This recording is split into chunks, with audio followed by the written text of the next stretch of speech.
Hello friends, சேல்கோ store Sattur சேர்த்து பேசுகிறேன். நம்ம பார்க்குற இந்த சைட்டு பார்த்தீங்கன்னா சாத்தூர் படந்தால் வைக்கோண்டை வந்து பில்டப் பண்ணிக்கிட்டு இருக்கோம் ஃப்ரெண்ட்ஸ். உங்களுக்கு இது வந்து ஒரு கிளைண்ட்டுக்காக கட்டிக்கிட்டு இருக்கோம். நம்ம இது கிரவுண்ட் ஃப்ளோர் அப்படியே வந்து பார்த்தீங்கன்னா ஃபர்ஸ்ட் ஃப்ளோர் வர மாதிரி ஐடியா இருக்குது. ஏன்னா பேஸ்மெண்ட் ஒர்க் முடிஞ்சு. ஸோ நம்ம ஒர்க் எப்படி இருக்குது அப்படிங்கிறத தான் சும்மா ஒரு ப்ரோமோக்காக ஒரு வீடியோ போடுறேன்.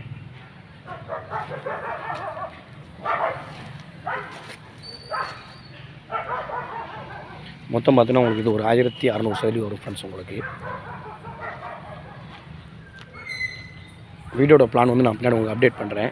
இது வந்து பார்த்திங்கன்னா கொஞ்சம் கிராஸான இடம். ஸோ பிளானை வந்து அது தக்க நான் திருப்பி உங்களுக்கு போட்டிருக்கேன். ஸோ அதனால தான் கள்ளிக்கேட்லேருந்து போட்டிக்கு வந்து உங்களுக்கு கொஞ்சம் உள்ளே வர்ற மாதிரி இருக்கும். மொத்தம் பார்த்தீங்கன்னா 10 அடி கிராஸ் இருக்கும். ஸோ அது தெரியாமல் பார்த்தீங்கன்னா நம்ம மூலமரத்தில் கரெக்ஷன் பண்ணி கொண்டு வந்திருப்போம். நான் அடுத்தடுத்த அப்டேட்டில் வந்து அப்டேட் பண்ணுறேன் ஃப்ரெண்ட்ஸ். சேல்கோ ஸ்டோர் சாத்தூர் சப்ஸ்கிரைப் பண்ணுங்கள், சப்போர்ட் பண்ணுங்கள் ஃப்ரெண்ட்ஸ். வீடியோ பார்க்குற எல்லாருக்குமே தேங்க்யூ ஃப்ரெண்ட்ஸ்.